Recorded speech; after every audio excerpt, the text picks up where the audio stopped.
వెర్బ్కి yes form ఎక్కడ వస్తుంది? వెర్బ్కి yes form ఎక్కడ యాడ్ చేయాలి? మనం ఇంగ్లీష్ చదివేటప్పుడు మనకి ఇట్లాంటి వర్డ్స్ కనబడతాయి.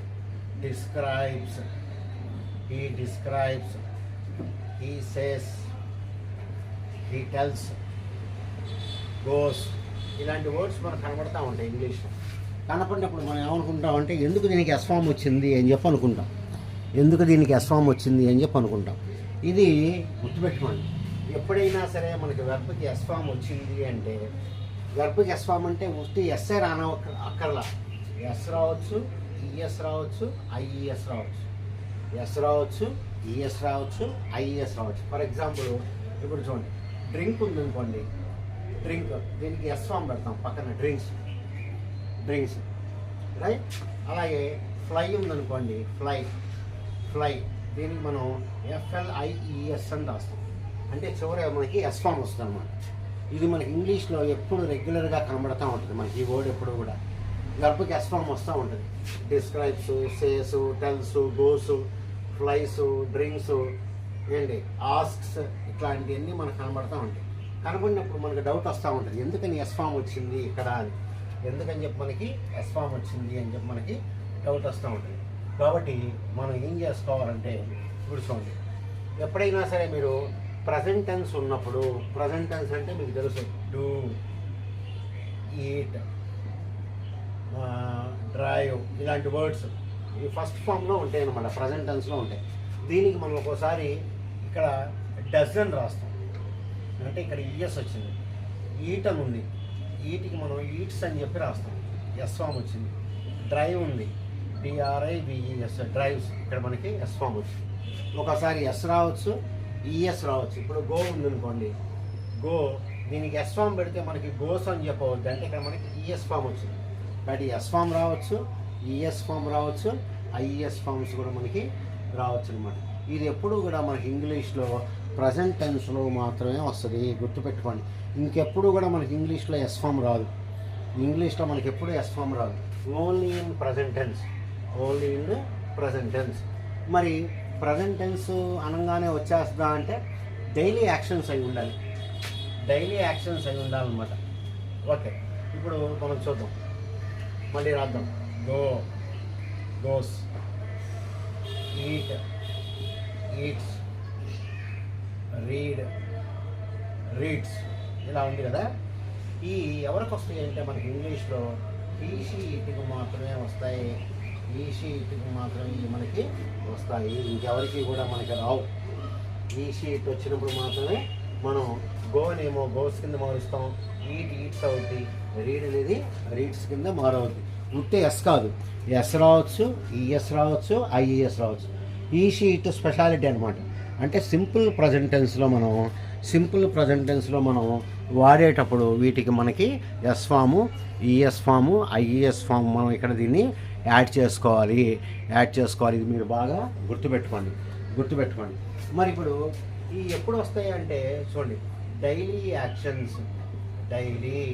యాక్షన్స్, రోజు జరిగే పనులు, మీరు రోజు కనుక చేస్తున్నారనుకోండి, వీటికి మాత్రమే ఎస్ ఫామ్ వస్తాయి. ఇప్పుడు చూడండి, రామ రోజు స్కూల్కి వెళ్తాడని చెప్పారు అనుకోండి, డైలీ యాక్షన్. కాబట్టి రామ గోస్ అని చెప్పి రాయాలి. రామ గోస్ టు స్కూల్, రాణి రోజు సాయంత్రం ఆడుతూ ఉంటుంది, రాణి ప్లేస్ అని చెప్పి రాస్తాం. ఎందుకంటే రోజు జరుగుద్ది కాబట్టి, రోజు మనకి జరుగుతుంది కాబట్టి. రామ అంటే ఎవరండి? హీ. రాణి అంటే ఎవరు? షీ. అలాగే చూడండి, ది డాగ్ బార్క్స్, కుక్క అరుస్తూ ఉంటుంది. ఈ డాగ్ అంటే ఇట్ అనమాట. ఈ డాగ్ అంటే మనకి ఇట్. కాబట్టి ఈ విధంగా మనం ఈషీ ఇట్టుకు వచ్చినప్పుడు మాత్రమే మనకి ఎస్ ఫామ్ వస్తుంది. ఎస్ ఫామ్ వచ్చినప్పుడు మీరు ఏమర్థం చేసుకోవాలి? ఇది ఎప్పుడూ జరుగుతూనే ఉంటుంది, ఇది రెగ్యులర్ యాక్షన్ అని చెప్పి మీరు అర్థం చేసుకోవాలి. ఇవన్నీ కూడా రోజు జరుగుతూ ఉంటాయి అని చెప్పి మీరు అర్థం చేసుకోవాలి. ఓకే, ఇప్పుడు చూడండి, మనం ఇంగ్లీష్ కొద్దిగా డీటెయిల్గా చదివినప్పుడు ఇలా అంటాడు, రైట్, ద పోయెట్ సేస్ అంటాడు. The poet says, the poet says అని చెప్పంటాడు. ఎందుకని చెప్పన్నాడంటే పోయెట్ చెప్పేది ఎప్పుడూ కరెక్టే. పాస్ట్ టెన్స్లో కరెక్ట్, ప్రజెంట్ టెన్స్లో కరెక్ట్, ఫ్యూచర్ టెన్స్లో కరెక్ట్, అన్ని రకాలుగా ఉంటాయి అన్నమాట. అది చెప్పడానికి మనం ద పోయెట్ సేస్ అంటాం. రైట్. ది సైంటిస్ట్ డిస్క్రైబ్స్ అంటాడు. The scientist describes. సైంటిస్ట్ అంటే హీ కానీ షీ కానీ, అందుకనే మనకి ఇక్కడ ఎస్ ఫామ్ వచ్చింది. కాబట్టి ఎప్పుడైనా మీరు రెండు గుర్తుపెట్టుకోండి. ఎస్ ఫామ్ వచ్చింది అంటే మనకి ఇక్కడ సబ్జెక్ట్లో ఈ షీ ఇట్లుంటాయి, అది ఎప్పుడూ జరుగుతూనే ఉంటుంది. చూడండి, the sun rises in the east. ఈ విధంగా మనం వాడతాం. సన్ అంటే ఇక్కడ ఇట్, సన్ అంటే ఎవరు మనకి ఇట్. కాబట్టి ఇక్కడ మనకి ఎస్ ఫామ్ వచ్చింది. ఇట్ కాబట్టి మనకి అంటే సూర్యుడు ఎప్పుడూ కూడా తూర్పున ఉదయిస్తూ ఉంటాడు, సన్ ఎప్పుడూ కూడా తూర్పున ఉదయిస్తూ ఉంటాడు.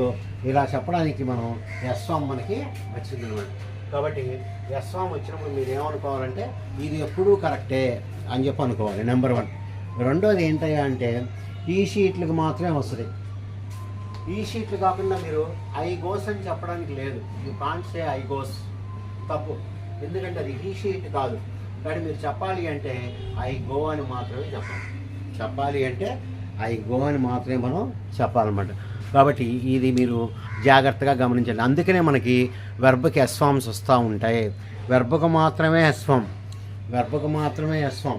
అంటే పనికి మాత్రమే ఎస్ ఫామ్ పెట్టాలి, ఇంకా దేనికి పెట్టడానికి లేదనమాట. కాబట్టి ద పోయెట్ హీ కాబట్టి సేస్ వచ్చింది, సైంటిస్ట్ కాబట్టి ఎస్ ఫామ్ వచ్చింది, సన్ అంటే ఇట్ కాబట్టి ఎస్ ఫామ్ వచ్చింది. ఈ విధంగా మనం ఇవన్నీ కూడా ఇంగ్లీష్లో వాడుతూ ఉంటాం అనమాట. ఈ రోజు నుంచి మనం డైలీ లెసన్స్ పెట్టాం. ఇంగ్లీష్ నేర్పిస్తాను అని 100 రోజుల క్లాస్ మనకి రోజు కూడా మీకు ఇట్లాంటి విషయాలన్నీ కూడా నేను చెప్తూ ఉంటాను. అందరూ కూడా వీడియోస్ని లైక్, షేర్ అండ్ సబ్స్క్రైబ్ చేసుకోండి. మన 100 days క్లాసెస్ మనకి జరుగుతూ ఉంటాయి. ఈ వీడియో మీకు నచ్చితే లైక్, షేర్ అండ్ సబ్స్క్రైబ్ చేసుకోండి. Good day to you all.